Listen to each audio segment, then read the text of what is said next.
Raconteurs news.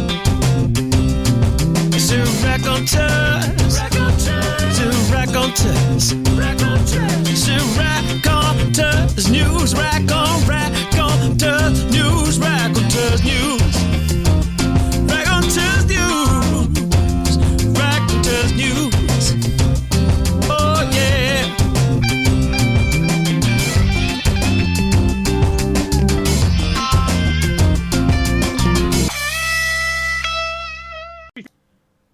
Good evening and welcome to Raconteurs News. It's Tuesday night, it's 8 o'clock and we've got the usual evening of merriment lined up for you. I'm joined as usual by my co-host Jason. Good evening, Jace. How you doing, mate? I'm doing very well, thank you, Andrew. And how are you? I'm absolutely spot on, mate. I've been particularly blown away with one particular story that's been featuring majorly in the press this week, and that's something that I'd like to talk about once we introduce the guest. But I think the first thing we need to do is introduce our guest for tonight, and then... Oh, no, whoa. I'm not letting you get away with that, right? Go on, then. It won't be my journalistic instincts to let you get away with that.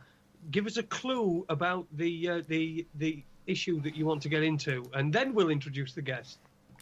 Well, the clue is it's our favourite subject. Will that do? Yep, that'll do. Let's without further ado get our guest on. Okay. Well, tonight's guest is a guest we've had on 3, if not 4 times before, and it's a guest that provokes an amazing reaction from our listeners. Today, I was posting links on Facebook, and before I'd finished posting a few of them, I got a call from good mate Toddy over in Leeds, and he was just blown away with Andrew's information. I want to be listening tonight. Can you send me the link, please? All this, and it doesn't matter who we talk to, wherever we go, there's always people come up to us and say, "Oh yeah, incline bed. Oh, it's done wonders for me." And it's absolutely fabulous. So, without further ado, here's tonight's guest. It is the one and only Andrew K Fletcher. Welcome back, Andrew. Thanks for the intro, Andy. I don't know whether it's fully deserved, but the one and only. Yeah. My favourite yam yam. My favourite, yeah, yam yam. Yeah. The real intro should have been yam yam Andy Fletcher. Yeah. Oh yeah. Well, we've got one of the people who's got something to report who'd like to come and have a few words with you. So if she's listening right now, I'd ask her to come through and just to say a few words, please. Hi guys, I'm Tina. For those that don't know, I'm Andrew's other half. I've been doing the incline bed therapy for about 2 years now, and it's completely changed my life. I couldn't move my arms more than a few inches, and Andrew ended up being my carer. So it's changed my life. What I wanted to say tonight is it's not only changed my life now. We became grandparents last year, and I wouldn't have been able to hold him ever. Maybe the first time when he was newborn, but after that I wouldn't be able to hold him, which would have destroyed me completely. Also, Andy's problems that the bed has helped would have made him unable to help a lot. We've been able to go over. My son would like to go back to work, so we've been able to go over if we've got a phone call. "Mum, you won't stop crying." We've been able to go, pick him up, change him, both of us. And 2 weeks ago, we started looking after him to keep him out of nursery.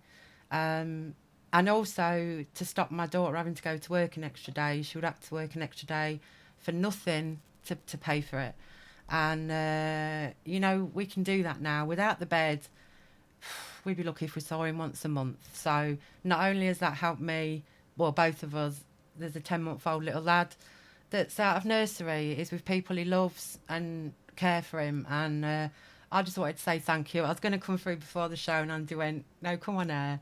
So I want to say thank you from both of us and my family and that little bundle of mischief we've got, because, Tina, yeah. Tina, how much would you say that your quality of life has improved since you've inclined your bed? It's kind of undescribable, the amount, because before, like I say, I had so much pain. all the time, and mobility problems. I could raise my arms 3 inches each way, probably. That was about it. So I couldn't get dressed. I couldn't do the normal things, doing my hair, doing my bra up. Andy had to cook my food. Almost got to the stage of not being able to wipe my own backside. And had I been not so an independent person, I probably needed that help. That's how bad it was. A month on the bed, and suddenly one day I realised I'd got a mozzie bite on the back of my neck. We were away. I went back to the hotel. Andy went and met friends, and I realised I was seeing my elbow for the first time in nearly a decade, and just realised what I could do. I said to Andrew before when this happened, I sat on the bed crying and laughing like a loon in equal measures, because just things like putting my ponytail in. Andy's had to do it, like I say, nearly a decade. So quality of life, for me personally, I know for Andy as well, it's amazing. And like I say, cannot thank you enough. I don't have many heroes. Most of them race motorbikes, but this man is one. And listen to him tonight, guys. This isn't he's selling a book or anything like that. He doesn't do that. He does it to help people, and he does help people. Our family, Jason, I know, is going to have something to say later because seeing you has brought me to tears, mate, honestly. So, yeah, it's a massive change. You've done the same for me. Yeah. It's so not, getting this feedback, so important. Yeah. So important. Yeah. Your condition, what was your condition? Fibromyalgia I've got other health conditions. That was the main one. That's caused the pain and the mobility problems. That's been, I've had that for, like I say, nearly 10 years now. And, the mobility came in almost instantly. So went from being kind of having health problems, but being able to actually, dress myself and cook my own food, to sort of being like a toddler, really. And, my partner ended up being my carer most of the day, night, up with me in the night, everything. So, this guy's got a lot to say, guys, and you can trust him. We do. We don't trust a lot of people, but Andrew, we do. And like I say, he's a hero of mine. So thank you. And I'm going to let you get on. So it's a pleasure to be able to help people. Thank you very much. Thanks for that, Tina. And I can only echo what Tina said. It's done the same for me. If I'd still got my sciatica the same as I was, still struggling along with my stick, I wouldn't be able to get down on the floor, change nappies, take grandson up to bed, get him up, all that sort of thing, play with him. It's just phenomenal, mate. Can't thank you enough. Jason, over to you, mate. Well, I've done it. We've done a huge part about what the change that happened to me. There's a previous interview. It's on the on my YouTube and in the archives at raconteursnews.com. But I'm so much better. I just can't. Yeah, we both are. It's just unbelievable. What really astounds me is a lot of people, if they'd have discovered what you've discovered, Andrew, and helped so many people, they'd be resting on their laurels. Not you, though. You're out there discovering new stuff and inventing things all the time. It amazes me the things you come up with on your YouTube channel. I mean, the other year it was the B-Day, converting your toilet into a B-Day so that you save, I don't know how much on toilet rolls and trees. Smart move. Yeah. It's incredible. The other one was cleaning out the carbon out your engine the other day I was watching. Distilling your own lavender oil. Yeah, that's fabulous. I mean, we've helped people in a small way compared to what you do with things. And I know the sense of reward you get when people tell you how much you've helped is just, well, there isn't a feeling like it, is there? No. And so would you like to tell us about what's happened with the AIDS patients? Because we did hear that you were starting the trials, but I don't think we've actually had an update on what the results were. Well, the results are several patients who are near the end of life with full-blown AIDS, chronic diarrhea, literally they poo themselves to death. And they tilted the beds and the diarrhea stopped. They started to gain weight. They went from a grey, pasty, almost death-like mask to normal, healthy, exuberant complexion. Muscles returned, and they got out of bed and went back to a normal life.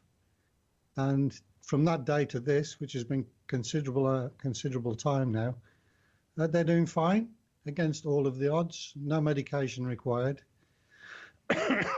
Now, the interesting thing here is to actually back this up. We've had a testimonial in from a lady that has a problem with constant diarrhea. Every single day for years, she's had diarrhea. Nothing's worked, no medication's worked. She's only raised the bed 3 inches and the diarrhea stopped. And she can't believe it. It's just cured the diarrhea. Now, this is interesting because we've talked about how blood circulates and how cerebrospinal fluid circulates and lymphatic system on previous interviews. And what we've got, in fact, as a digestive tract is a single tube from your mouth to your anus. Now, it varies in size on the way down, and it goes through considerable amount of loops inside your stomach, inside your abdomen, sorry, and then passes out. Now, the problem with flat bed rest is it's been known to cause sorry, I've had a bad bug. Oh dear! I was hoping the cough would have gone by now, but it hasn't. I think we've all had a taste of that this winter, haven't we? I think they spray it out of aircrafts. we started on that. We just had a big debate about that in the house Skype room, and there's a video being posted, and that proves my point. Yeah, it proves my point, and everybody's disagreeing a little. But it's nice that we can disagree and all get along still. Yes. But anyway, if you think about the shape of the digestive tract, you've got the main tube down to the stomach, and then you've got the rest of the intestines below, and then that goes on into a loop, which is called the colon. Now, if we're lying on a flat bed, gravity can't assist the movement of food through the digestive tract, right? So it's known in the medical profession that you can get backed up. You get an impacted colon. I think they call it scapular. But if you think about it for a little minute, for a while, is if we're lying on a flat bed, because this food we've eaten is dense, it needs assistance to move down through the digestive tract. Now, if we sleep on a flat bed and we're in one position all night, that's not going to help. We've got muscles working as well on the digestive tract, pushing the food through, but clearly that's not enough. But if we rotate while we're in bed, we move from side to side on our back, occasionally on our front, what we're doing is we're helping the food to navigate down through the intestines. Now, speeding up the process of food through the digestive tract is good news for people that get or can get bowel cancer. They can get irritable bowel syndrome. They can get colitis, which is an inflammation of the digestive tract. And speeding up that process, that movement of food by rotating. If you can imagine, have you ever worked on one of those bent wires at the fairgrounds where you have an electric current pass through a loop? Oh yeah. See Well, how steady your hand is. It's a bit like that, but you haven't got a hand and a loop to move. You've only got gravity to assist. So by rotating, it can help navigate the food through the digestive tract, but it does something else as well. What it does, it increases the uptake of fluids from our diet. So that's more fluids entering the bloodstream. And if more fluids are entering the bloodstream, the stools become firmer. Now, I worked with spinal cord injured patients in the early days, back in the early 90s. And one of the problems with spinal cord injuries is they end up producing feces like babies, soft stools.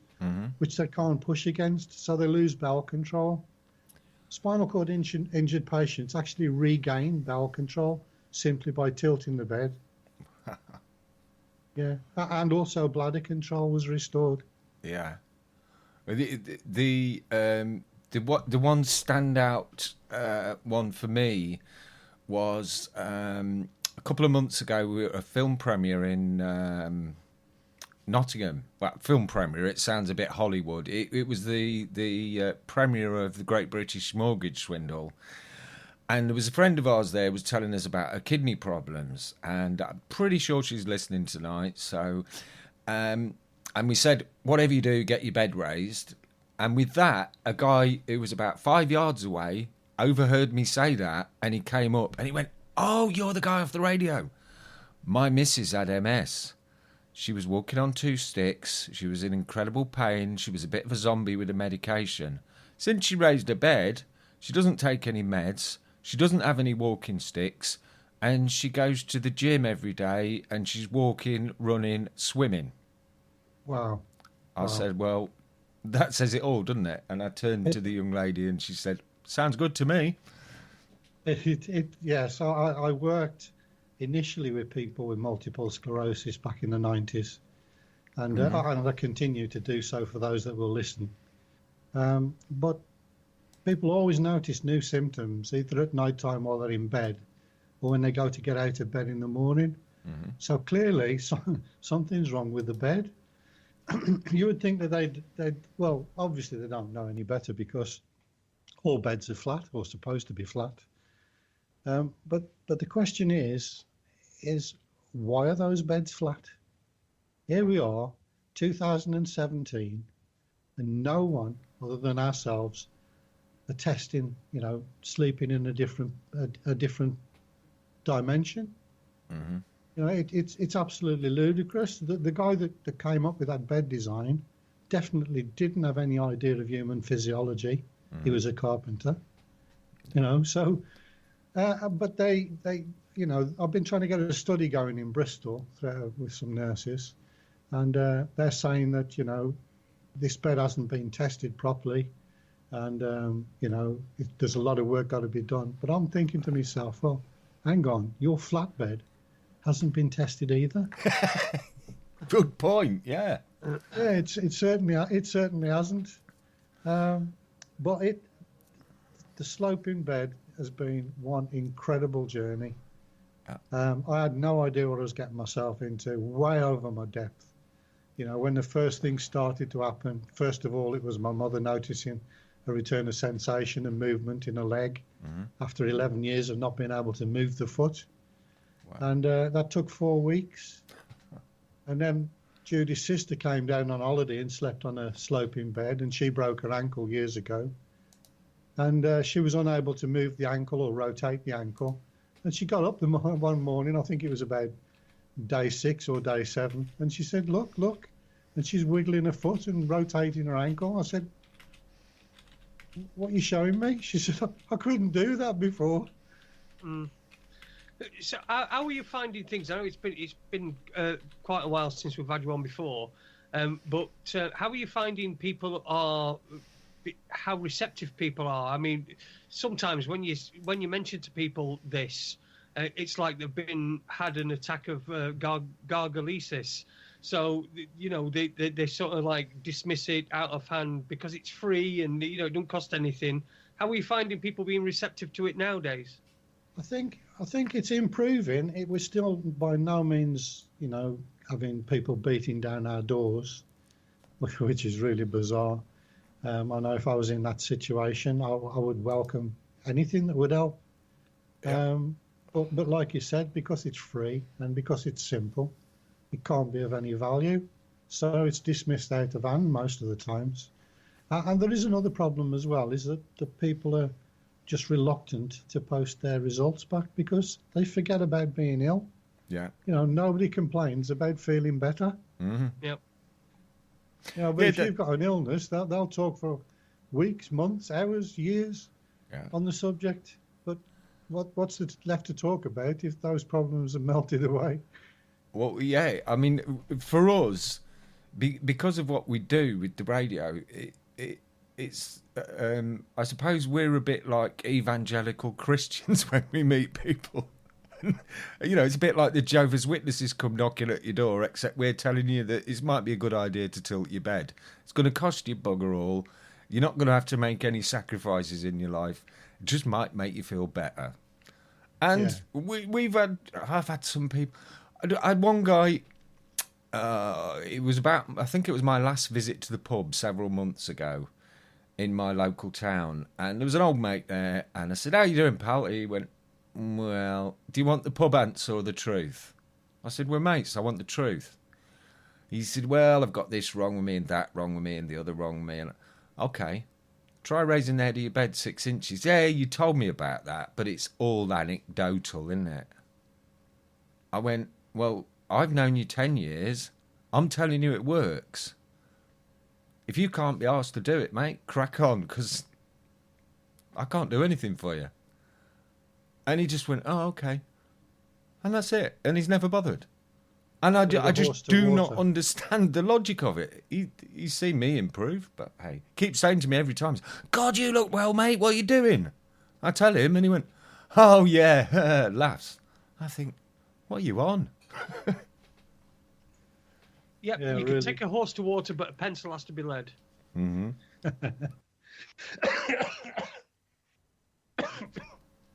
Sorry to make you cough there, Andrew. That's all right. Very good, Jason.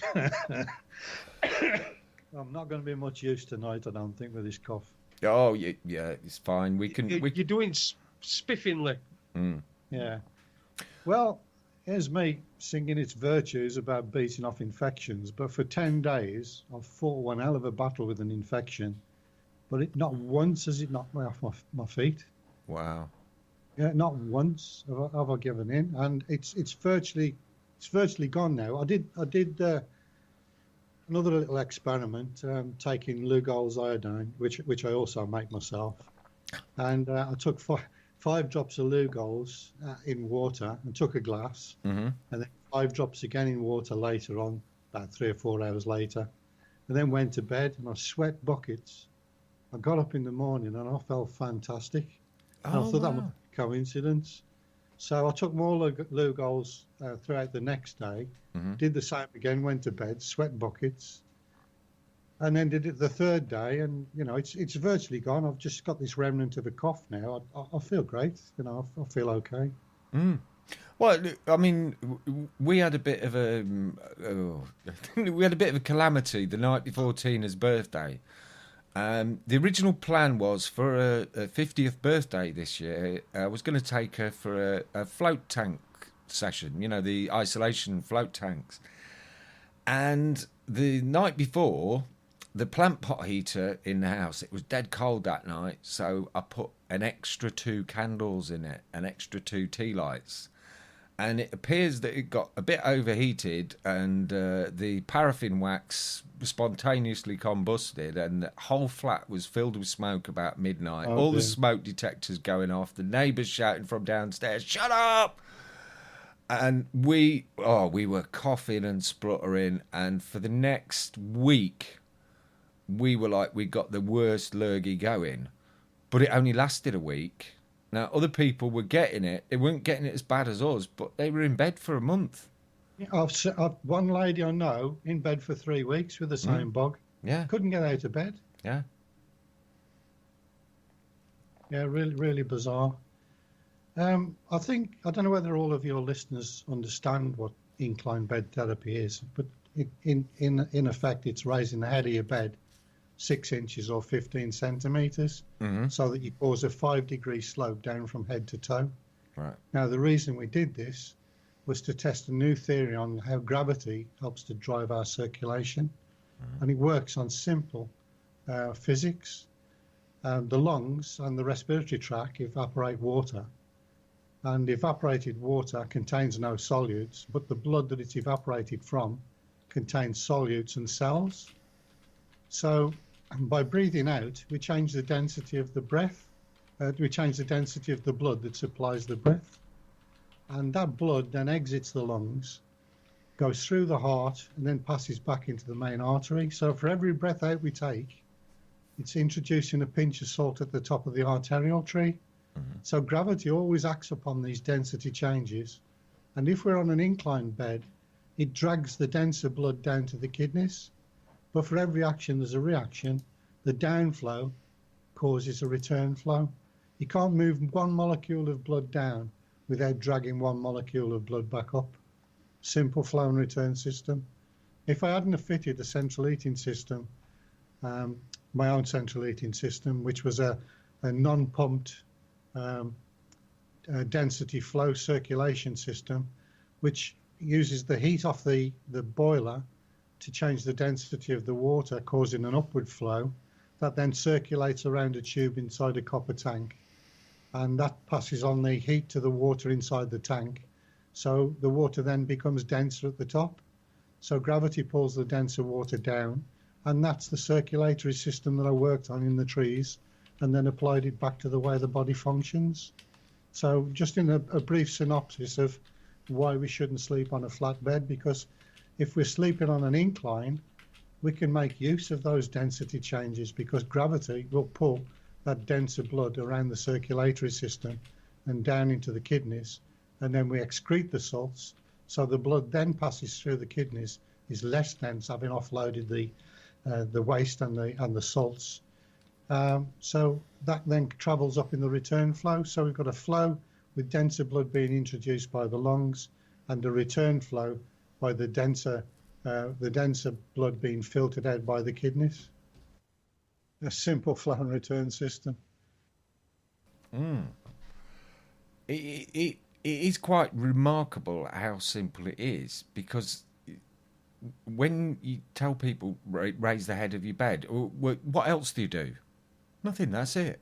And most people just cannot comprehend that something so simple can make such a massive difference to their life. I must admit, when I first heard what you had to say, I thought, I'll give it a try. What is there to lose? But I wasn't expecting anything huge, but it worked. I've just got a message from Toddy. He's listening, but he can't get into the chat room, so he's sending me messages on me Facebook. He's telling me he's got his tape measure out, so there's another convert for us, Andrew. Cool. Well done, Toddy. Toddy's... Yeah, but what's he going to measure, though? Yeah. Well, there's no telling with Toddy, is there? He'll be calling in a minute, tell us what he's measuring. I had a friend come round, and a lady friend, and she looked my wife in the eye and said, I don't know what I would have done if it hadn't been for your husband's 6 inches.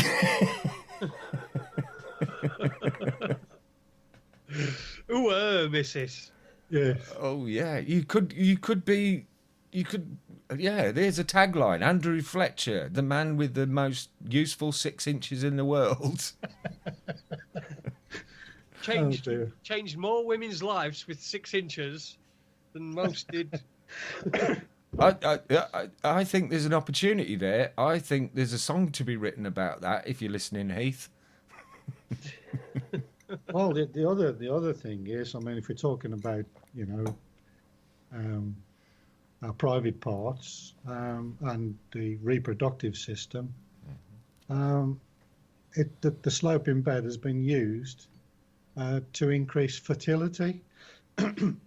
It was actually I can't actually mention a name, but if we say a close friend, fair enough. She'd been trying and spent a fortune on IVF, couldn't conceive, and I told her to put the bed on an angle, and she said, "Look, what's that going to do?" And I said, "Well, perhaps those sperms need to know which direction is up and which direction is down in order to swim in. Perhaps they're getting some direction, but I suspect they're also getting some driving force and momentum from the direction of gravity." Well, anyway, she did it and she conceived. Wow. I know that is getting to be such a big problem, the fertility now, because yes, it is.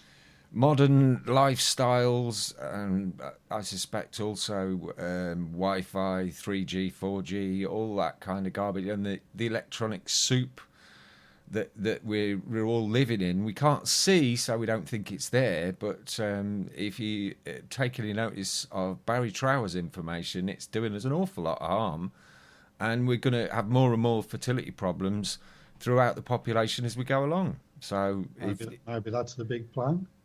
Well, you've got to wonder, haven't you? You have. But the other thing it helps with is erectile dysfunction. Yeah, oddly enough, even for patients with diabetes. Yeah, I've had reports back saying they wake up in the morning and lo and behold, everything's working again. Standing proud. Mm. Yeah. In fact, it was used in the hospitals, the sloping bed, to prevent old men from rolling out of bed. Kickstand. Yes. I think we've been here before. I might have told that one before. Well, not on our show, I don't think you have. But okay. we've got an amusing comment here in the chat room from Scribble. They're saying the wife said she wanted 6 inches to bring a bit of blood, so I went twice and tucked her on the top lip. Yeah. Well, joking aside, what I mentioned about sperm knowing the direction and being influenced by gravity, NASA took bull semen into space. Now, bear in mind that NASA has spent hundreds and hundreds of thousands of dollars paying people to stay in a bed, either with the head down or lying on a flat bed, to induce the rapid aging that you get in astronauts, because it was too expensive to keep putting people into space just to study how fast they decompose and break down. And in fact, it's been labelled as 10 times faster in space than it is here on Earth. Mm-hmm. But they were able to reproduce the same thing with people on these trials in various hospitals around the world. And by confining people, I keep calling them patients, I'm not a doctor, by confining people to these beds, they were able to reproduce the 10 times aging factor. They were increasing bone mineral loss, neurological degeneration, tissue breakdown, skin thinning, visual disturbances, and a whole array of problems. Wow. Just by putting patients on a bed. Now, back to the bull semen. They put the bull semen in space, and instantly it lost its motility. It just swam aimlessly round in circles, no direction, and the swimming pattern had completely changed.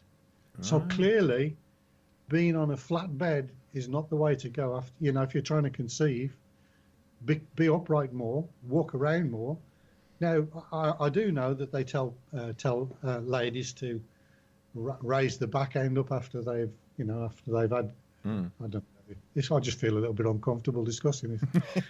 Just raise themselves up to make sure that the sperm's being moved in the right direction. Well, that might be all right for the bulk flow, but the signals for those sperms to swim towards the eggs, I'm absolutely 100% certain is gravity related. They need to know which direction to swim in. What other guidelines have they got? None. I've found it very curious since we first spoke that I'm finding more and more people are getting advised by the NHS and their GPs to raise the head of their bed. I've also noticed this. Yeah, I've got a friend who got a lump in his throat. He was a retired train driver, and he was getting a bit worried about this lump in his throat. Went to see the doctor and had a few tests, and he told him it's not what you're worried about. It's something I can't remember what it actually was, but one of the pieces of advice in the printed sheet he gave him was raise the head of your bed by 6 inches, and he'd remembered because he thinks I'm a nutcase, all the things I talk about. He remembered that I told him this about a year earlier, and he went, look at this, look what the doctor told me to do. And I went, but I told you to do that a year ago. Why didn't you do it when I told you? Oh yes. Your suit weren't as nice. The white coat, yeah. Let's all bow down to the white coat. Yeah. Unfortunately, doctors find it difficult to question the orthodox medicine, because they've gone to medical school and they've been taught this and taught that and taught the other, and it's got them a good job. So, who are they to rock the boat? And I understand that to a degree, that why should they go against what they've been indoctrinated with? That's the word, yeah. Well, the Scribbles just actually made a very good point in here, in the chat room. He says, maybe that's why we're short of hospital beds. They don't want you to get better, just die. If they want people to die, they need more hospital beds. Yeah. They need more beds, yeah. Yeah, I mean, getting out of bed off an inclined bed, completely different to getting out of a flat bed. Get out of a flat bed, it's like you've just stepped off a jetliner, You got that jet lag feeling. You look in the mirror and you think, my God, is that my face? Yeah. Well, I never noticed that, Andrew, until I'd started inclining my bed. And when I first noticed it was when we went for our first weekend away. We stayed in a hotel. We slept on a flat bed the first night. I walked in the bathroom. And I'm not a big one for looking in mirrors, but I walked in the bathroom and I'm like, oh my God, what's that in the mirror? Oh shit, it's me. And let's face it, we all have that. Every time we come on Skype, everyone goes, oh my God, what's that? Oh shit, it's Andy. It's all right. Yeah, it's a perfect face for radio, Jason. Yeah. But no, one for the ladies. We had a report. A lady even sent me $100 and a picture of her thigh. Really? And she said it was covered in cellulite, and now it's all smooth. Oh, so all of those ripply marbled, lumpy, fatty tissue that just vanished. Wow. And she said nothing she's tried has done anything, and that did it. Now, I've heard there's some very expensive treatments for the cellulite, and they don't seem to work very well. That's right. Yeah, we're offering them something that's for free. Well, that is a novel angle. Now, you've now got women sending you money and pictures of various parts of their intimate anatomy. That's a step forward, isn't it? Yeah. Not quite the way I envisaged it, but. Okay, so we've got about 20 minutes before the mid-show break. I suppose now would be a good time to bring up that article that I was talking about. And I've lost it. Here it is. Oh, yeah. The teenage boy, Darren Blackwell, appeared on this morning television show on ITV this week with his mother. And he was sent home to die, basically, and she treated him with treated him with cannabis oil, and he's now a healthy 17-year-old boy. Now, normally, if you get a story reported like this in the mainstream media, there's a load of troll-type comments on the bottom of the article saying, oh, yeah, cannabis cures nothing, it's just a load of stoners having an excuse to get high. The evidence that I've seen with my own eyes over the past couple of years, I'm left in no doubt. We're not allowed to use that C word, but I've seen a lot of people who've had cancer, they've took the oil, and now they don't. It's well known about throughout the world. And it were on telly yesterday. Yeah, the very point that you're making, it was on TV yesterday, wasn't it? So there's no doubt about it at all. Well, that's it, and I find that so encouraging because I've been talking to Ricky Dwyer over in Canada on a regular basis, and what I hear from Rick, I find is massively inspirational because he was there right at the start of it with Rick Simpson and many others. There's guys like Darren and Mark they've spent many years between them in prison, but they've come out of prison and they've just said, this is medicine for people. We're not going to stop. And they just carried on doing it. And there are people there are now starting to realise that Rick Simpson and Ricky Dwyer and Run From the Cure was all truth. And they're going to their physicians and they're demanding this medicine. You know, Rick Simpson calls the doctors a bunch of murdering freaks, and the people around them are starting to realise that now, and they're demanding it. And I'm hoping, we've known that this is coming. It's unstoppable. We know that the giant pharmaceutical companies are trying to pervert and corrupt it and make sure that it doesn't work, so we go back to buying their chemical rubbish. But I think this just might be a straw that breaks the camel's back moment, and I hope and pray that it really is. Don't know what you've got.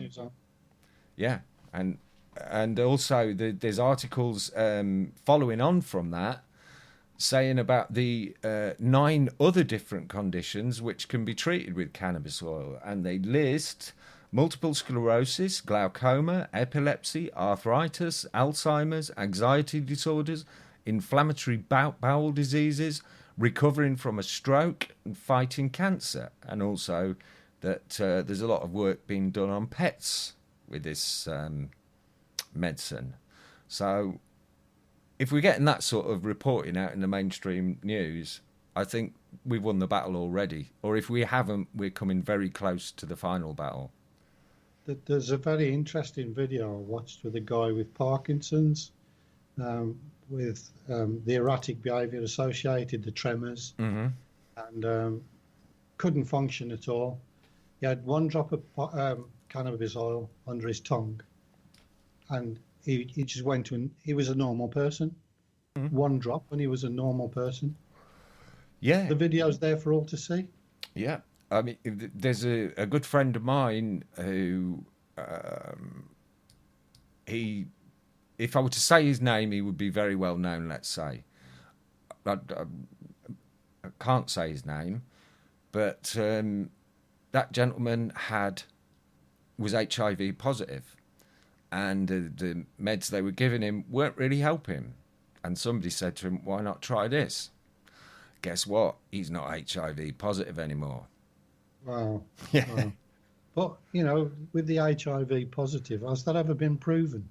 Well, it's all a bit of a grey area, I think, isn't it? Yeah, I mean, we know full-blown AIDS is sort of, but there's no association apparently with HIV and AIDS. You know, so from what I've read. No, it is a bit of a dodgy link, that one, from what I can see as well. Yeah. But I just find that. Ooh, hang on, something happened there. We've got a question here from. No, it's not from Toddy. It's. Oh, somebody's saying he's heard this show already. That's a clever trick. It certainly is. It certainly is. Well, I don't think you have heard this show already because it's live and now. So, oh yes, we've got another question from Colin, and he's asking, is it raising the headboard side of the bed by up to 6 inches or the bottom of the bed? It's the head of the bed raised by 6 inches, Colin. And I know that's a guy with severe spinal problems, so I think we could be helping another one out there. Yeah, that sounds very interesting. Yeah. Yeah, it's catching on. Slowly but surely. It wears you down over 23 years. You know, you think, well, another year or so and I'll be there. And 23 years later, and you're still banging your head up against the wall. You think, well, they're a bit stubborn, but I'm pretty stubborn too. Yeah. Wow. 23 years. Yes, 23 years. Wow. From the day I asked the question, how does a tree raise water from its... Well, I didn't ask that question, actually. The question was there in the science books. But my question was to try and find out what trees were doing with salts. So I read a GCSE biology book all those years, back 1994. And I fell about laughing when I was reading this GCSE biology book. I thought, as an engineer, I just cannot believe this crap in this book. And the author of the book was making apologies, saying there was not insufficient evidence to support this, and the figures don't substantiate this. And So he was making excuses for every paragraph in the book.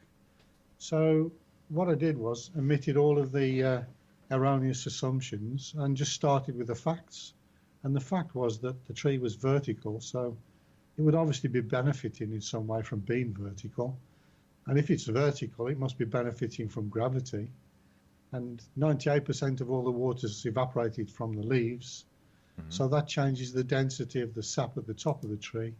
Gravity pulls the denser sap down the tree. That in turn generates a return flow. And the rest is history. Yeah, I mean, I remember being taught at school that the reason, the method by which trees got water up to the leaves was capillary action. And I remember saying that to you the first time we spoke, and you went, well, that's rubbish, because that can only work up to 3 meters high. Yes. So no trees on the planet would be over 3 meters tall if that were the case, would they? It can only work in very fine tubes. The problem with capillary action is that the tubes in the trees are much larger than the finest capillary tubes. Yeah. So it's a non-starter. Yeah. And the other one was osmosis. Water can somehow attract water up a tree. Well, if that was the case, we'd have water flowing out the tops of buildings, wouldn't we?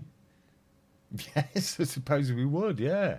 Oh, you would, yeah. And the laughable one, which I read about, which had me in stitches, was root pressure, which means that the roots can somehow squeeze water out the top of a giant Californian redwood. Now, whoever wrote that needs his head examining. I'd say so. Yeah, when you start to look at the explanations we're given for so many things in life, they are complete bunkum, aren't they? They are. Well, the problem is at school, because, you know, if you say why, they call you stupid. They can give you a clap around the ear hole and say you're not listening. Write it down. That's what I've told you. But why? It doesn't make any sense. Well, it might not make any sense to you, but it makes sense to everybody else. Yeah. And I'm thinking, yeah, I was a real problem at school, by the way, in science, and yeah, I was a real problem. Yeah, I used to get in a lot of trouble. Had the cane so many times. Oh, now here's a good question that I've not had before, I don't think.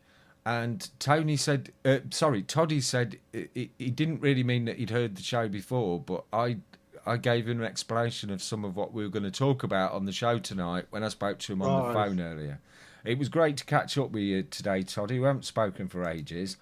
But his question is, has Andrew had anyone with endometriosis use his 6-inch technique? Yes, but it's yes. I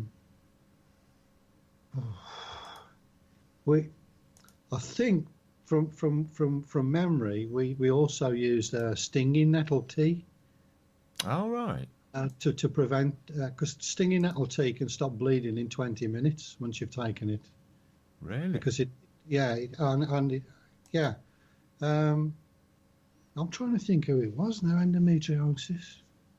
I know my wife had some serious problems with uterine fibroids, but we used natural progesterone cream to shrink the fibroids down. But you know, I mean, it's not something that I've studied, but I do recall somebody mentioning that the problems downstairs had stopped. Well, if you think about fertility problems and people conceiving, and in fact, I've learned also there's a lady that works the streets in America, and she's getting on a bit, being polite, and she stopped menstruating, and she's conceived. She's had another child, and I think she's getting close to 50. Wow. Yeah. So she's got a boy now. I don't think she's jumping around shouting it from the roof, but that is absolutely fascinating that it could restore the reproductive system. Yeah, it's incredible. Yes, but that also fits with the lady I was talking about earlier who was having IVF. And it just, well, I've had quite a few reports that, that it increases fertility. Mm-hmm. Well, we've got about 10 minutes before the break now, so I know you've got some new information you want to talk about. So how's about we give a brief introduction to that before we have the music break at the top of the hour? Sure. Do you want me to give the Yeah, please do, Andrew. It's no good me giving it. We're talking about the eye bath. Yes. Okay. Well, I met a lady, Mrs. Burt, bless her, and she told me that she'd cured her cataracts using a very, very, well, an equally simple application of common sense. And stay tuned, and we'll share that with you after the break. Excellent. Well, we've got another question for you from Toddy that would just nicely take us up to the break. When you said about endometriosis, he's come back with, yeah, man. He says, how about ME sufferers? Have you had any? Yes, lots of report with chronic fatigue. Mm-hmm. Yeah, it works. It really does work. Excellent. That's great news for Toddy, because I know he really suffers with that, and it seems the frequencies, the mobile phones, the Wi-Fi really affect him badly. We had a long conversation about that today. Yeah. And well, we've also had a testimonial in from depression. Right. And this is a lady that suffered with depression for a long time. Mm-hmm. And she has no depression anymore. She's just full of life. So, I mean, I don't know how to explain why that would work, but, if we lose the ability to get on with life and spend more time in bed, because that's what happens with depression, is they lose the will to get on with everyday day-to-day routines. Mm-hmm. And all of a sudden they find themselves with a new zest for life, getting out of bed and feeling fighting fit. That to me is the opposite of depression. Well, for me, Andrew, I mean, depression is something I've battled against all of my adult life and most of my teenage years as well. I didn't know. No. Well, it's something that's not very easy to talk about unless you come across someone else who's in quite a dark place. You tend not to mention it. But for me, from 2 years ago when I started doing it, it has become much less of a problem in my life. We all get times when we're up and down. But to be honest, the kind of roller coaster ride that I've been on the last 2 years, I couldn't have coped with it without your incline bed therapy. It's incredible. Yeah. So it's changing thought patterns as well. Mm. And I actually believe that further down the line, long after I'm dead and buried, that they'll realise that when you put kids on an incline, their intelligence level, their intellect goes up. Really? Yes. I've seen the graphs of my 2 grandchildren, and also I had a friend he showed me the chart, mm-hmm. and they give you like a graph line to follow, mm-hmm. and they give you, these are the lines that your child should be following, and his line was almost flatlining. Month after month, there was virtually no improvement.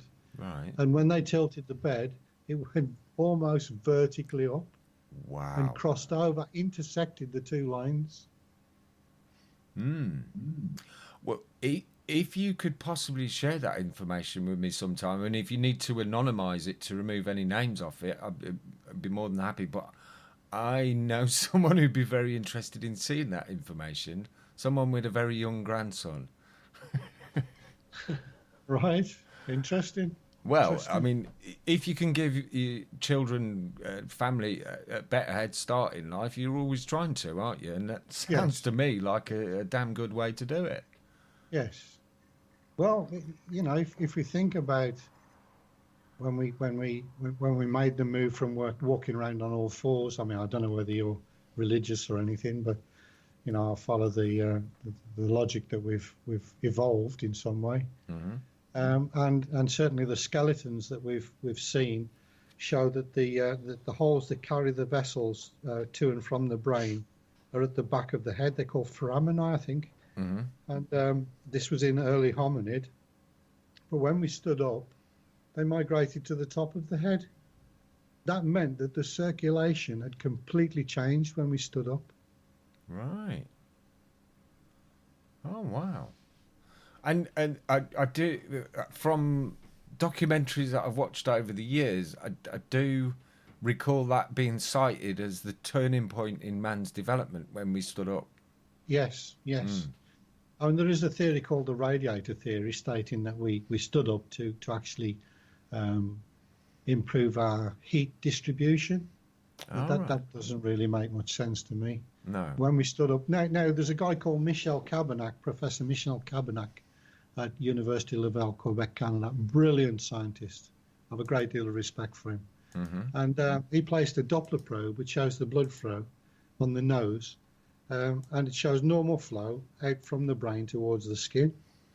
He puts a patient on a exercise cycle and gets them overheated, puts the Doppler probe back, and now the blood flow is flowing in the opposite direction. It's flowing from the skin down through the brain. Now, there are no valves and no mechanism in the brain to actually redivert the flow of blood. So how has that happened?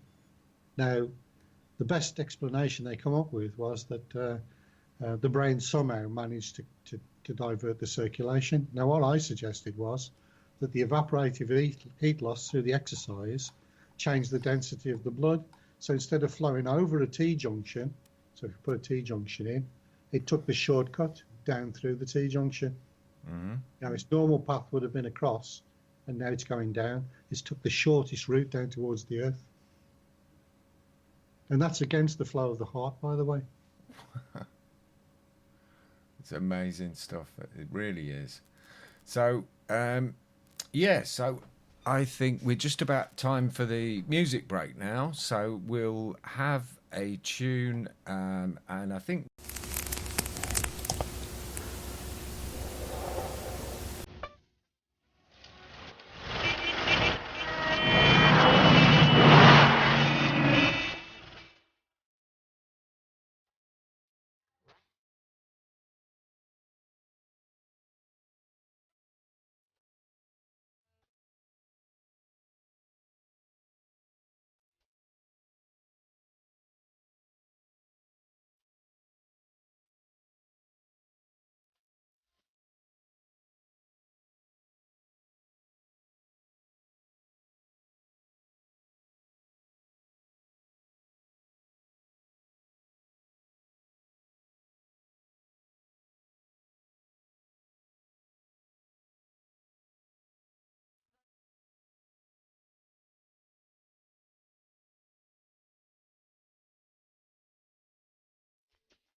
Hi, this is Lisa Tanner, and you're listening to Raconteur News. Yep. And welcome back to Raconteurs News with our fantastic guest this evening, Andrew K Fletcher. I had a fascinating conversation while we were listening to that tune there. Andrew's just so full of information, the things he's been doing. Please, Andrew, tell us some more of what you've been up to. Well, we started off with a Mrs. Burt, I mentioned earlier, elderly lady. I delivered one of my incline beds back in the early 90s. And she told me, she said, you might be interested in how I cured my cataracts. She said, I was almost blind. I said, well, what did you do? She said, well, I just washed my eyes copiously with loads of water, and I kept doing it and doing it and doing it. Didn't have any surgery. And I did it regularly every single day, 6, 7, 8, as long as it took, times a day, washed out her eyes with just tap water. Mm-hmm. So, and I said, is that all you did? She said, yes. And she said, look into my eyes, and she hadn't got any evidence of cataracts at all. Wow. And I said, you didn't have surgery? She said, no. And I took it a stage further. I thought, well, if we use a deionized water, the stuff you put in the irons to stop furring up, or in the car battery, what we've got is a more aggressive form of water, and this would speed up the reaction that Mrs. Burt had achieved. Mm-hmm. And I went ahead and tried it, as you do. Yeah. And my eyesight was getting a little bit rough, and I noticed that after a while, and it was a few days. Well, initially it stings. The water stings, the deionized water, because it's very aggressive. Mm-hmm. It's very hungry to latch onto something. So it'll absorb any salts but what it'll also do is hydrate quickly. Mm-hmm. And I suspect that the dehydration of the membranes around the eyes would alter our sight. And indeed, I was getting to the point where I was having to move pages away to bring my vision into focus. It's something that we all get that as we get older. Yeah. I'm 60 now, right? So I can accept some of these things. And what I found was that after a few days, my vision became more acute. In other words, I was able to focus up close and in distance. Wow. And I thought, this is absolutely incredible what's going on here. And all I was using was an eye bath, Mm-hmm. and I was putting it over my eye, and I was doing each eye for about 2 minutes. Mm-hmm. And then I'd repeat and do it again for about 2 minutes. And the stinging stopped. But my eyesight became much clearer, crisper. I was able to see things that, reading small text, I was able to do it easily. And I got a neighbour next door to try it as well. And the interesting thing about her was that her eyesight switched from, I think I got it the wrong way around, from being far-sighted to short-sighted. Oh. So it completely changed the shape of her eye. Now, why would it do that? Now, what I suspect happened, right, is that if you think about the damaged cells in the eye, the skin, the film over the eye, becoming less elastic, it's the equivalent of placing some sellotape over the eye. Right? Yeah. So that then stops the eye, because your eye it's jelly, so it constantly changes shape with the muscles and tendons. Yeah. Right, and that's how we focus. Yeah.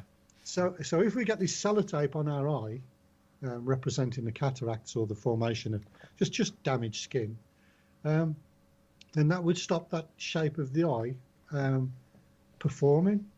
Now, by removing that damaged tissue or the skin, the surface, then the eye would be able to contract and expand, and do what it's supposed to do, and indeed it did. Which I found absolutely fascinating. What we did find, both of us, was that we got grit, like white matter in the eyes, and that happened for a day, and that just stopped. So something came out of the eyes,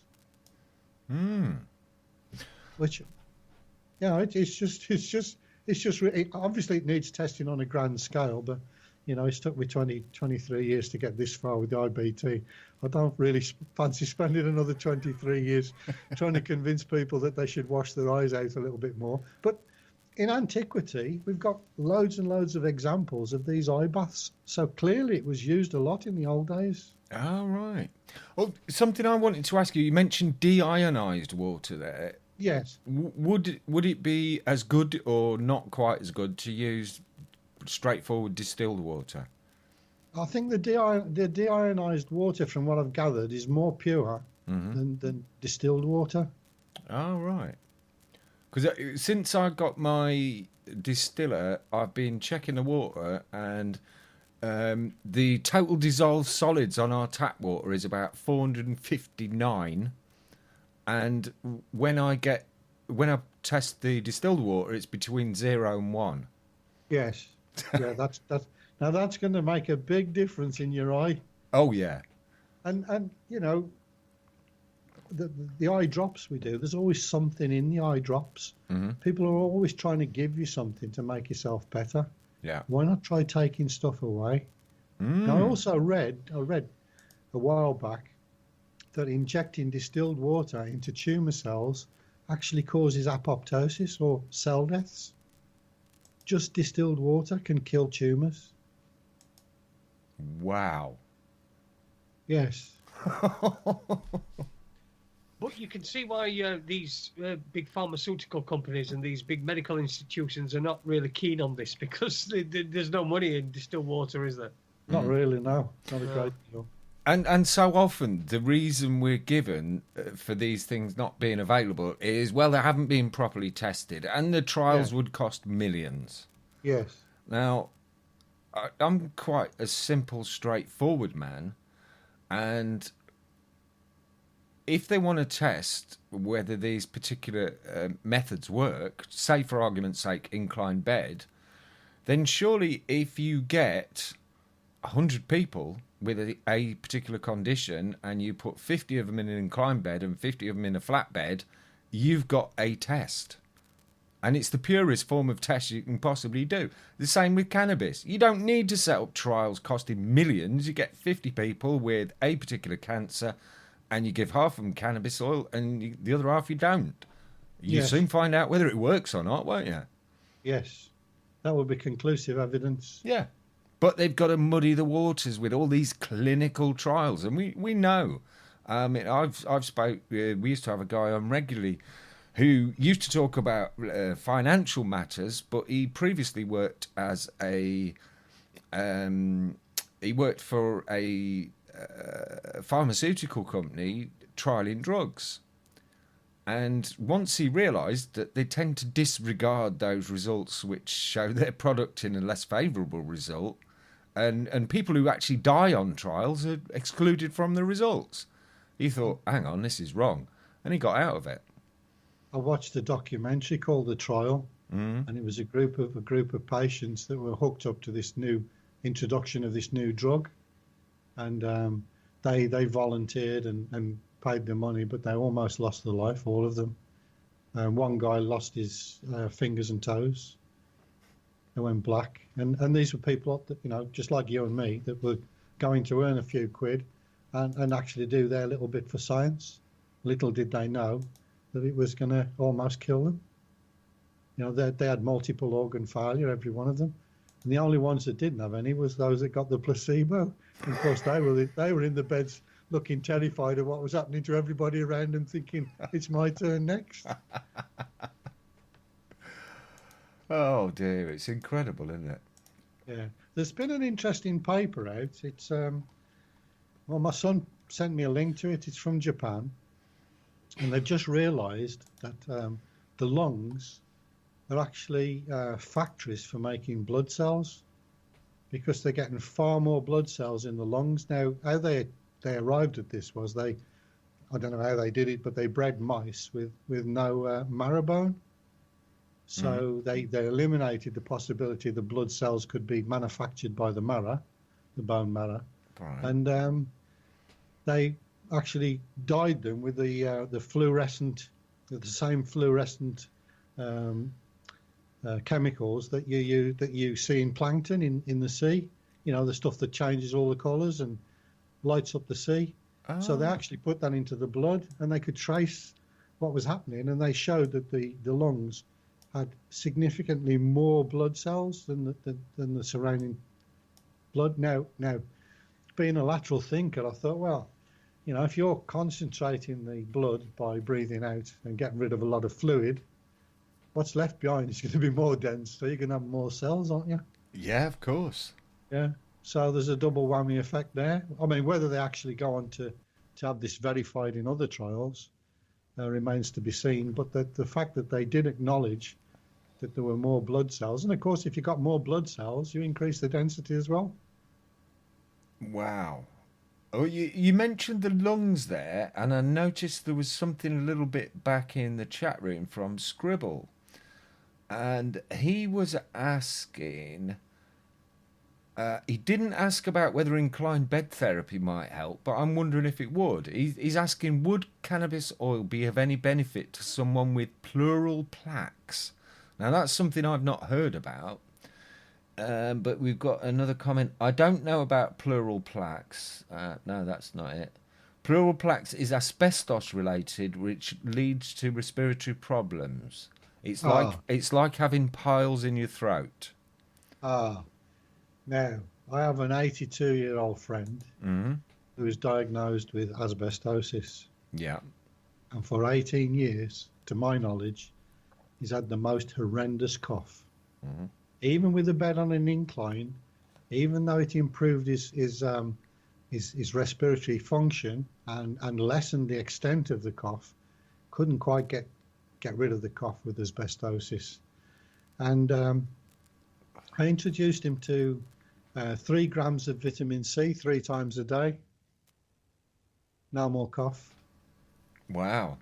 I mean, that's quite a high dose of 18 years of coughing, no more cough. That's quite a dose of Vit C, but not really. It's not a great dose. 3 grams. 3 grams 3 times a day. Yeah, I know. It's a mega dose. Yes. Yeah.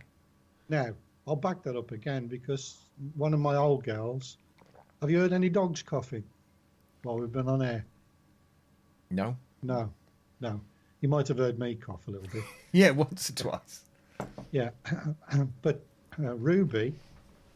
She's nearly 13.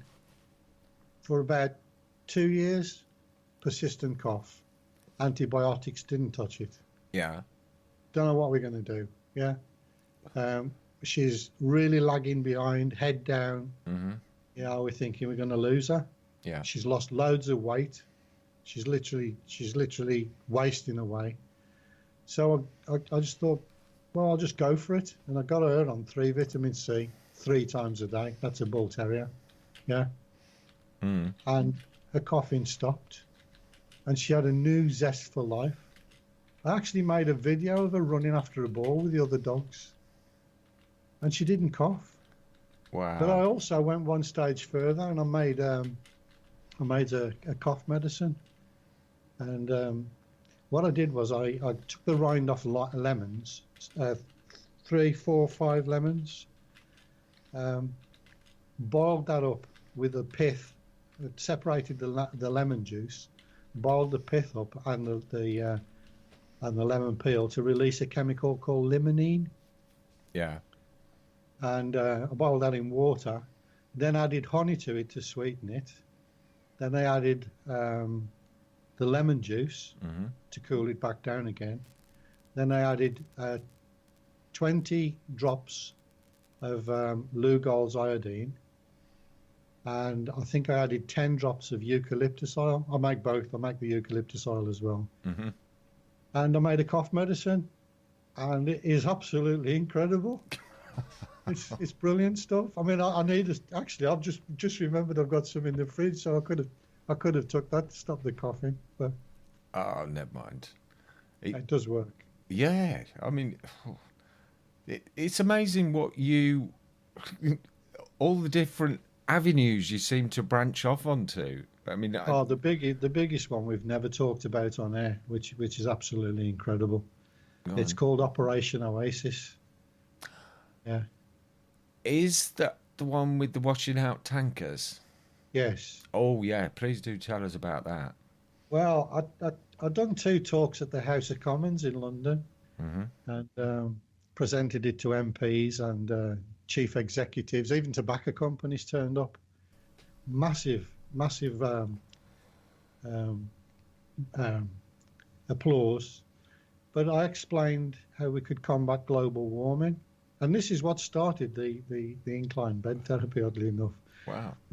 Yeah, in arid climates, if you irrigate land, you get a very high evaporation rate, and that high evaporation rate leaves a crust of salt behind.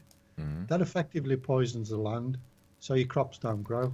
Yeah. But I noticed there were trees in the background, and they were doing fine, and they were using the same irrigation water. So that was what raised me the question of what are these trees doing with the salts. Anyway, the irrigation project is very simple again. We have huge super tankers traveling usually from desert countries out to Europe and offloading their cargoes of crude oil or petrochemicals. And then they have to pump on board seawater as ballast in order to return back to a desert land. Now in Europe, we're punching billions and billions of tons of raw sewage and treated sewage and wastewater into the rivers and into the coastal waters. And logically, if those tankers took on board treated wastewater and took that back, they'd have a paid return cargo that could then be transferred to a recipient tanker, and they have a chance of a rapid turnaround in cargo. They then pump on board clean water, seawater, to return and back to the port where they pick up the next load of crude oil. But they've left behind a massive volume of treated wastewater full of nutrients to make plants grow. Now, the idea is that you use this wastewater to plant new forests along desert coastal areas. And the reason you start from the coastline is because when you strip away vegetation and you bake it with the sun, you create a thermal barrier. You create upwell. If you've traveled over a desert country, you notice that the aircraft gets buffeted and they say, oh, that's thermals. Yeah. Well, those thermals are reaching way up into the atmosphere and affecting an aircraft.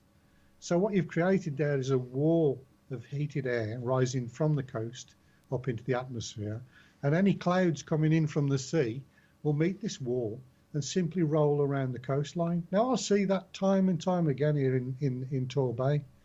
You get a build-up of fog on the coast, and it can't cross over the tarmac road because the tarmac road's heated by the sun.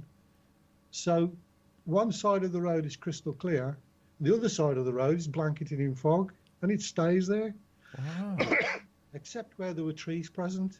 Now, there's a couple of little gullies of trees, and there the fog actually crossed over the road and was drawn into the trees. And walking through those trees on a hot day, it's sort of 3-4 degrees lower in temperature inside those woods. Because it's drawing the air off the sea. Yeah. So the logic is, if we can replant these coastal areas with forest, we can actually cause it to rain. We can draw in that moisture from the coast onto the land, because we've removed sorry, I'm going to have some cough medicine. So we've removed the thermal barrier.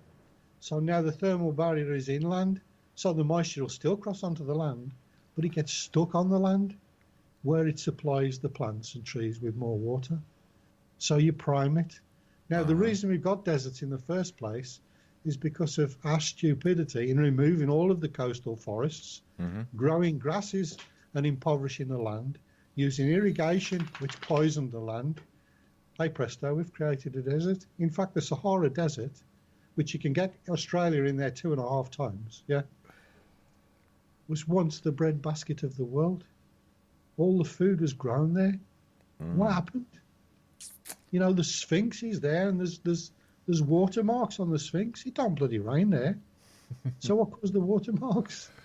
Yeah. So, Oh, that's opening a whole can of worms. That the watermarks on the Sphinx, isn't it? yes, it is. Yes, but I presented the project to the Saudi Arabian government in London, the Kuwait government in London, the Pakistan government in London. They were really excited. Loads and loads of promises. Mm-hmm. Nothing happens. Nothing ever happens. But can you work out why they're so excited about this, but nothing happens? Well, I did talk to I was having a conversation with a guy called Mike at the International Monetary Fund, because I thought this is a big project. We need, get people involved at the top. And he turned around to me and he says, "You won't get that off the ground." I said, "Why?" He says, "Because it could change world order." But we've got a refugee crisis, a massive refugee crisis. What if you turn that land fertile? What a great investment opportunity for all those rich people out there to buy land that's worth a camel. Yeah. And turn it into a lucrative property. Prime real estate. Yeah. Yeah. And all of those jobs you would create. You wouldn't want people wouldn't want to come to the UK. They'd want to stay there and live the dream. Yeah. Yeah. We have got a refugee crisis, and yes, I see that every day when I turn my computer on. But what frustrates me is people are blaming the wrong people, because you've just showed a way of alleviating that in a huge way. Everybody's all excited about it, but nobody's going to do anything because it might change the world up. We're up against the same thing as what's the guy's name? I can't remember. He used to work with Otis T. Carr, a student of Tesla, and they constructed. Just want to let me carry on, Andy. Yeah, sure. Oh, Andrew's just going to get a swig of his cough medicine, I hope. And Otis T. Carr worked with Ralph Ring. That's the night. Ralph and Marcia Ring. And in the 50s, I believe it was, they constructed these flying discs. And they worked perfectly. And then they started producing free energy devices. And suddenly there's a big military contingent shows up and said, we're confiscating all this. And what you're doing is treason, because you could bring down the monetary system of America. So all go away and don't ever talk to each other again, because we'll be watching you. So it's all out there. It's all available. There are more people like you, and unfortunately, a lot of them have been frightened or bullied in silence. But there are so many solutions to the problems that we face that they're out there. You've just got to look for them. Yeah, I don't buy into this carbon tax and the emissions. I don't think, because plants love CO2. Well, I love carbon. It's a very simple one to debunk, isn't it? Yes. It's called carbon tax because if they called it carbon dioxide tax, it's too obvious. Because if they call it carbon dioxide, they're saying, "Oh, we're taxing because you're breathing out." Well, okay, here's my answer to that. I breathe out carbon dioxide. Plants breathe in carbon dioxide and breathe out oxygen. Plant more hemp. Problem solved. Oh, we can't tax you for it, so we're not going to ignore that one. And that's what it's all about. I mean, not only would planting hemp be the lungs of the planet again, it would also clean up the heavy metal contamination of the soil and make the soil more fertile. Not only that, it's the only plant on the planet that you can live on that plant alone. The seeds contain everything you need to live on. But let's make it illegal, because it might change the money system. Well, there is a bit of good news. I used to talk to Dr. Al-Daz at the Egyptian embassy, and he loved the project, and so did a guy called Gideon Zer, who was the water commissioner for Israel. But Egypt is now exporting timber to other countries because they've grown the forests on sewage. Really? They've actually used their own indigenous sewage and wastewater to irrigate the land to turn it into a fertile forest. Wow. And they're exporting timber to the rest of the world. And where's that, Andrew? That's in Egypt.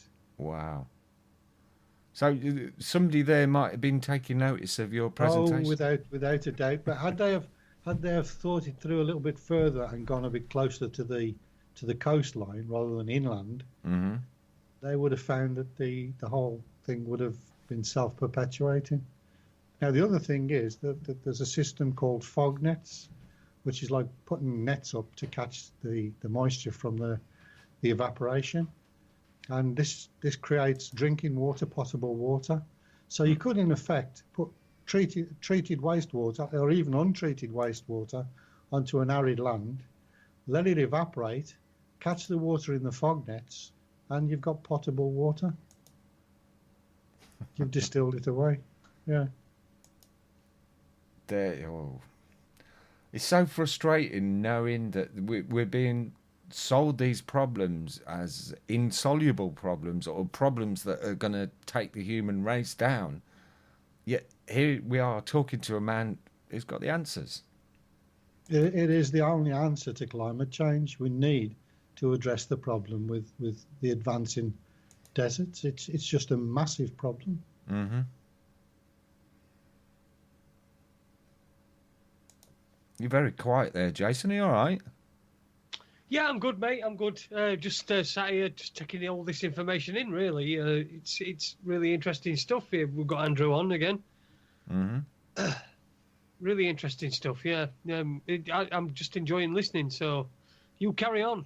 Well, I came up with that project to address the massive drought problem with Somalia and Ethiopia. And that was. But don't you find? And listen, you've got this solution, but don't you find the problem is that there's no appetite for a solution? The appetite is to keep the status quo as it is, and so that these places can be, raped to the natural resources. I think it's just a realization. If these Arab nations that are rich in oil realize that return ballast is worth more than the oil that they're punting out. If the penny was to drop, that they could actually create themselves a fertile land with the water that we're throwing away. In fact, next time you pull the chain, think about it ending up on the desert in Saudi Arabia or along the Gulf states or along the coast of the Sahara Desert. Mm. It's such a simple. Every single animal does that. They pick up seeds and defecate, and the plants grow. In fact, when I was a kid, we'd moved into a new house, and we went off exploring down to Oldbury, and we were walking past these. I didn't know there were sewage beds at the time, so I just pulled loads and loads and loads of these fantastic tomatoes. They were everywhere, and I got them all tucked up in my jumper, and we were pelting each other with tomatoes and I bought some home to my parents, and they said, "Where'd you get them from?" And I told her, and I said, "Oh, I ain't eating those. They've gone through somebody's digestive system. They've pooed them out, and they've grown into tomato plants. We ate them. We didn't come to any harm." Yeah. It is very interesting. Andy, you need to turn your mic on. Yeah, sorry. When we all used to, we didn't have these indoor flush water closets. We had outside earth closets. Yes. They used to, the night soil man used to come and dig That's that right. out, and that was fertilizer. Yes. I mean, in fact, farmers in the night time will empty their septic tanks onto the land and then charge it a premium because it's organic.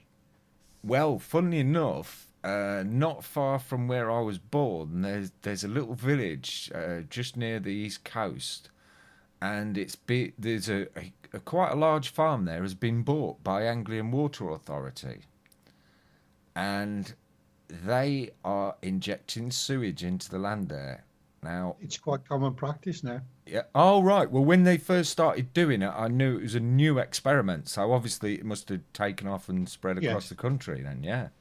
Literally spread across the country, yeah. Mm.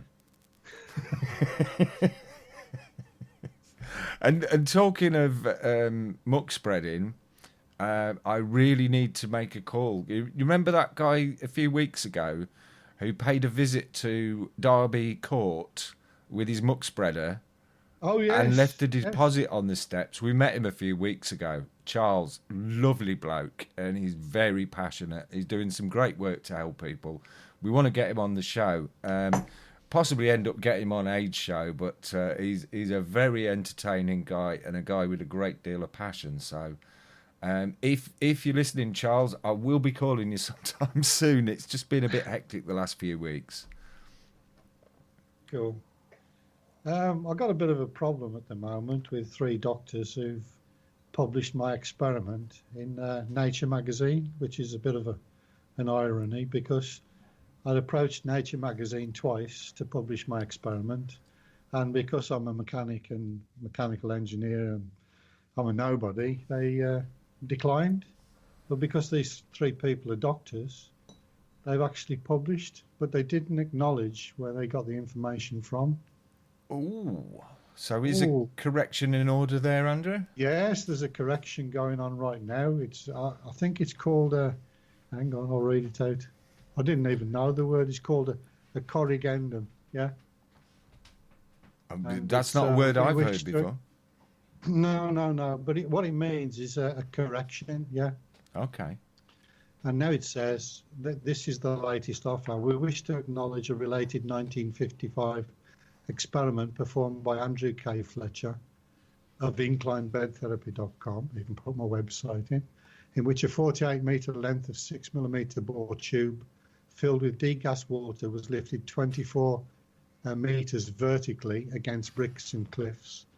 A 50ml bolus of coloured salt saline solution in the middle of the 48-metre tubing was introduced prior to the tubing being raised to 24 metres vertical by an inverted with each open end in a vessel containing degassed water, which caused water to flow from one container to another. The experiment showed that water may be raised above the assumed 10-metre limit in an open-ended tube. The 2 containers were at the same height as were the ends of the tubing. The circulation observed was not a classic siphon, where water flows between 2 reservoirs at different heights. In this experiment, flow was driven by the difference in density between saline and fresh water. Fletcher used a 24-metre experiment to support a new theory of how sap circulates in trees. In our article, we determined that a siphon could operate above 10.3 metres using an experimental design with some similarities to Fletcher's experiment. Oops. Some similarity. Thank you. Yes. And I pointed out that had I not have done that experiment, they would never have got off the starting blocks. Yeah. And in fact, one of them, he contacted me to tell him he conducted a siphon inside a vacuum, which eliminates atmospheric pressure as a result of driving a siphon. I thought, great, what a fantastic guy. And I said, would you help me write this experiment out, and would you help me present a paper to one of the science journals? And he said, yeah, sure, we can do that. What he didn't tell me was that he was going to omit my name off it. That's a bit naughty, that, isn't it? Yes. I don't know. Where do people get off? Oh, no. You can find it. It's called The Height Limit of a Siphon. It's on Nature's Scientific Reports. Well, it baffles me a bit because I love telling people about inclined bed therapy, but I couldn't dream of telling them that it was my idea because that's fraud. That's lying. It is fraud. Yes. Somebody might say, well, it was a little white lie, but like my good friend Peter Robbins says, once you tell a lie, you're a liar. Yes. And that's it. Yeah, yeah. I guess we're all guilty of lying somewhere down the line. Oh, no, it wasn't me that smashed the window, Dad. No, I'm not guilty at all. Never in my entire life have I told any as such. That's a lie for a start lie. off, Jose. I've never told so much as a white lie, except when I said that I respected your West Brom team. Doing well this season, though, aren't they? Yeah, I don't really follow football anymore, Jace. I used to, but I stopped going to the buggies when they started to throw darts around in the audience. Oh. And people reporting darts stuck in their head and going in for surgery, and I'm thinking, I don't need this. No. And when I come out of the ground, they tipped the hot dog stand over and scolded the bloke who was inside it. And I'm thinking, why am I here? What am I doing here? Mm. You know, and for me, I did it.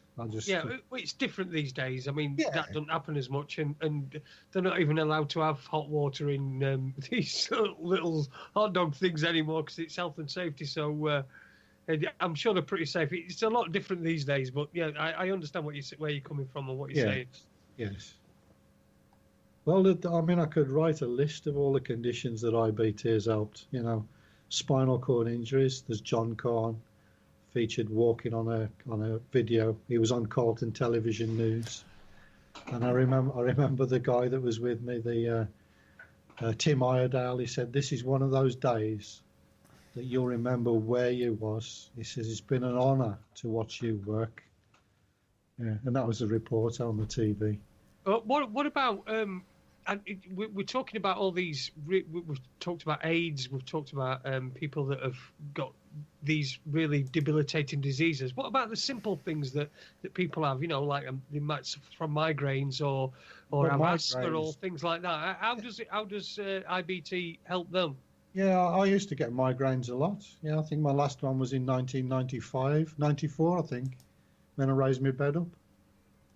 I haven't had one since. Wow. And I do get occasionally I'll get the flicker come. Mm-hmm. But I don't get that. I used to put my head in a bucket and throw up. I was in that much pain. Oh, wow. And it just stopped. Now, it could have been a coincidence and it could have stopped. Tony Moran, classic example, you know, fit guy. Mm-hmm.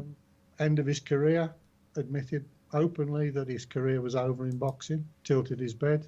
Age 42, he comes back and wins a world title. Yeah. Yeah, that was almost like a fairy tale. For those who weren't lucky enough to catch that show, last time we had Andrew on, we had Tony on with him. And it was a tremendous piece of radio, especially when he started showing us his IBF belt on the radio. Yes, he was. What a lovely guy. Absolute lovely guy. How is he now anyway? Have you heard from him recently? Yeah, I'm in contact with him regularly. We've been talking about, you know, because his kids are all on incline beds. You know, and his kid is on incline bed. And, he's a dad again recently, isn't he? Yes, he is, yes. Yeah. But he had a bit of trouble with constipation with the child, and I said, you know, maybe a little bit of orange juice or drink a little bit more water. Mm-hmm. And I explained to him that, you know, having the bed on a tilt takes more water out of the stools.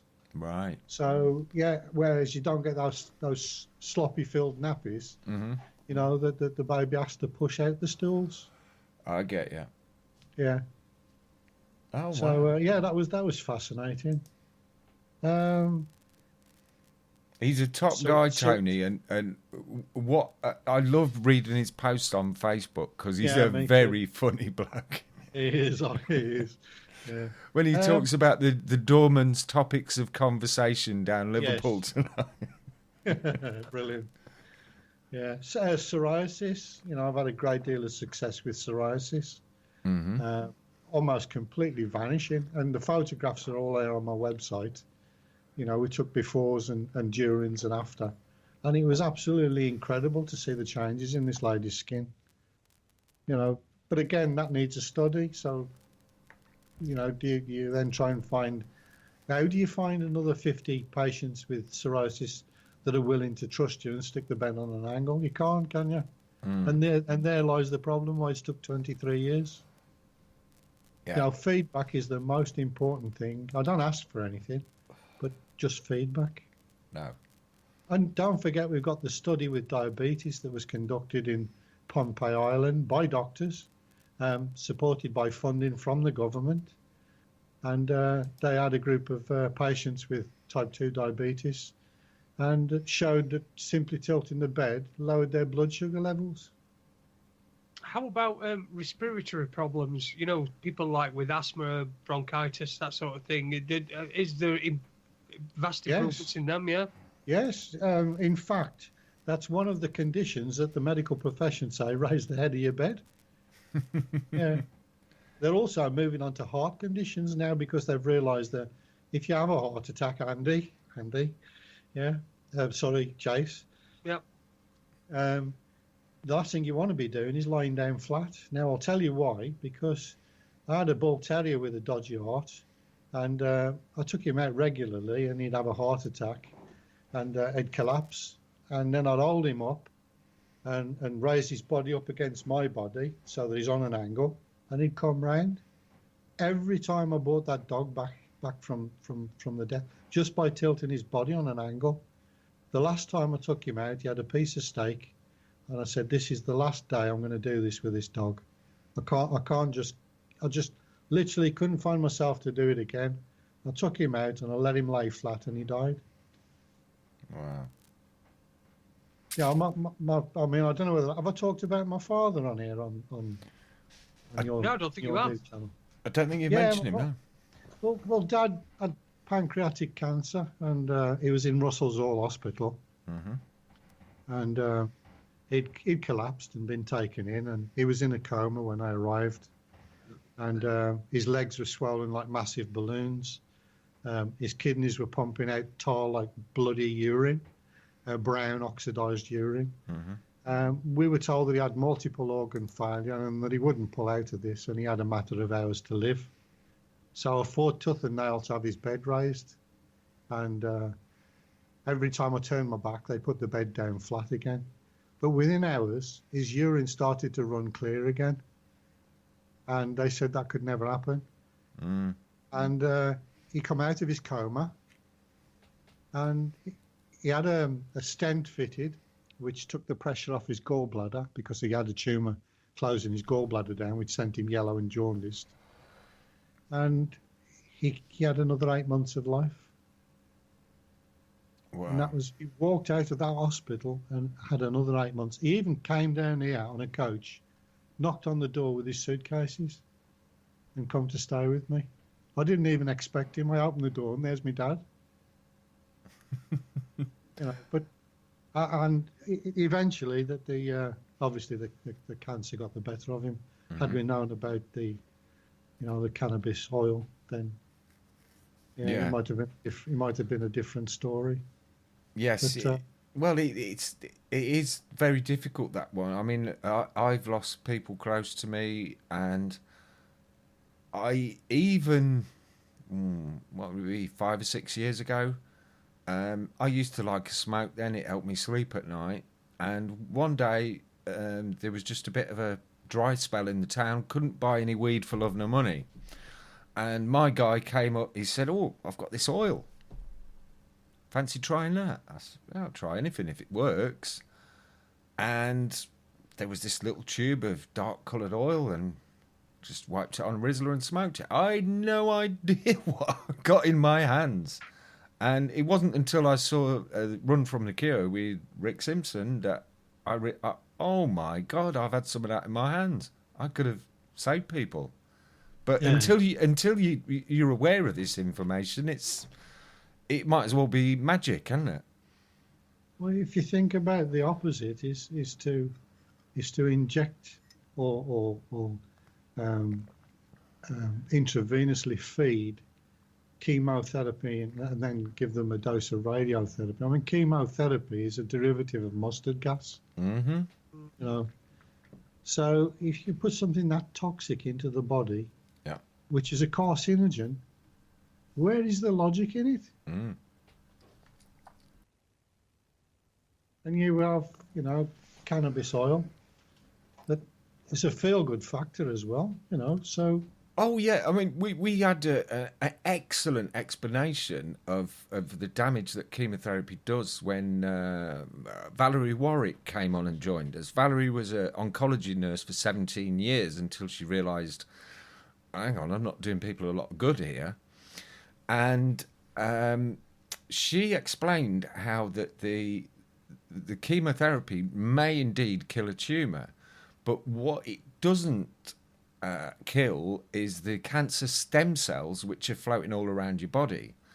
Yes. And it also, while it kills that tumour, it also kills your immune system.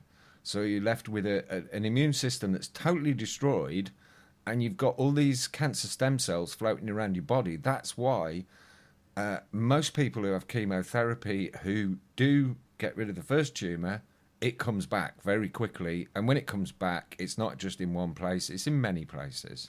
Yeah, metastasized. And I've never had that explained to me so well before, but it makes such sense. Well, they say something as simple as taking a biopsy can trigger off metastasis, and cause a cancer to spread. Yeah, well, if you think about it, you're sticking a needle into a tumour. As you withdraw that needle, there are going to be cells that are left on the track of the needle on the way out on the surface of the skin. It's a good place to start a new cancer, isn't it? Well, it's sorry, it's not a needle as such. It's like a grab, like a tiny grab. So it literally rips a chunk out. Oh, right. Yeah, that's a biopsy. Yeah. Oh. Ooh. Yeah. I've seen that before. Listen, Andrew, we've got about 10 minutes left, and I'd like to thank you for coming on Raconteurs News yet again, and you know, giving. I've had lots and lots of messages throughout this show. This is why I've not been talking very much, because I've had tons and tons of messages about from people saying that how much they admire you and how much you admire they admire what you've done. In the last 10 minutes, is there anything that you want to sort of get out to us, or any websites or anything like that? Yeah, that you want to tell us about? Give us some sort of clues. My website is called inclinedbedtherapy.com. There is a testimonials link there. So if you are using inclined bed therapy and you're noticing changes, negative or positive, share them on the testimonials page. We have a group on Facebook, also by the same name, Inclined Bed Therapy, and a page on Facebook. There are videos, countless videos on YouTube. There are interviews on the website where you can listen to previous interviews, including the one we talked about with Tony Moran. You know, I really need your help as much as you need my help. You know, 23 years, 60 years of age. I've got to wait another 20 years. You know, it's just. But if that's what it takes, you know. Yeah, Sorry, go on, Jace. I was just going to say, well, Andrew, I mean, you've been an absolute trooper tonight, because we know you've got a cough and you're feeling a little bit under the weather, but that's sort of a testament to your dedication to this cause, and really just helping people as well. And you're not asking for anything, are you? All you're doing is you're just trying to say, look, let's look at this. This is the way that you can improve your life. This is a simple, cheap way, in fact, a free way that you can just improve your life. And what has anybody got to lose? Yeah, it's just the pursuit of truth, really. It's, you know, this is here. It's a fact. It's helped so many people. You know, from cerebral palsy, Parkinson's disease, multiple sclerosis, psoriatic arthritis, varicose veins, leg ulcers, even acne for kids. You know. Just the fact that it detoxes your body and gets rid of all the, you know, the pus causing bacteria, even that alone, you know. The potential's there. But hey, it wasn't me that discovered inclined bed therapy. It was the as far as we know, it might go back earlier, but it was the ancient Egyptians. Yes. Yeah, let's not forget those guys. They were bloody clever, they were. But you brought it to light in this day and age, so, we need to give kudos to you as well. Right. Absolutely. Yeah. The only problem, I'll give you the only problem with inclined bed therapy is that sometimes you might fall out of the bottom of your bed when you're first doing it. Yeah, well, do you do, mate.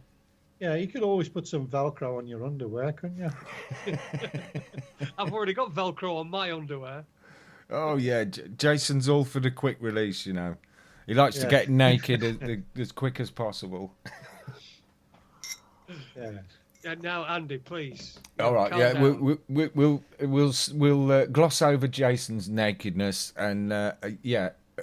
Oh, one thing that check your fingernails when you start this. Save the clippings. Look at your fingernails.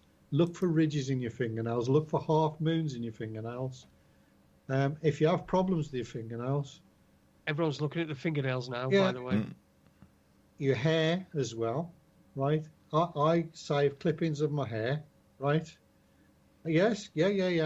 My missus knows one style, and that's as short as she can get it. Yeah. But what I did was I saved the clippings of my hair every month. I had the same haircut every month, and what we noticed was that the colour was changing in the hair, and the texture of the hair was changing. It was becoming thicker, right? So something had completely changed in the way that the hair follicles were working. So, and I've looked at my brother's a year younger than me, and he's got far less hair than me, and he's got far more grey hair than me. Yeah, so there's definitely something in there. My father was completely bald. Yeah, but it seems to have arrested mine. I don't seem to be getting any worse. It's Friday. And as I said, when you lay all those hair samples out all over the months, and I did this for well over a year. I think it might have been even 14 or 15 months, and you compared them for seasonal variations. There was a definite difference in the hair. Wow. Well, thank you so much for joining us tonight, Andrew. It's been an incredible revelation of the new discoveries you've made, the ways that you've helped so many different people with so many different problems. It's always a pleasure to have you on. We hope we'll get you back on again before too long when you've got some new information to give out or some new... well, who knows with you? You're always coming up with new stuff. I'd like to say thank you to Jason. Thank you to everyone for listening. Do stay tuned for Happy Hour. The girls will be along very shortly.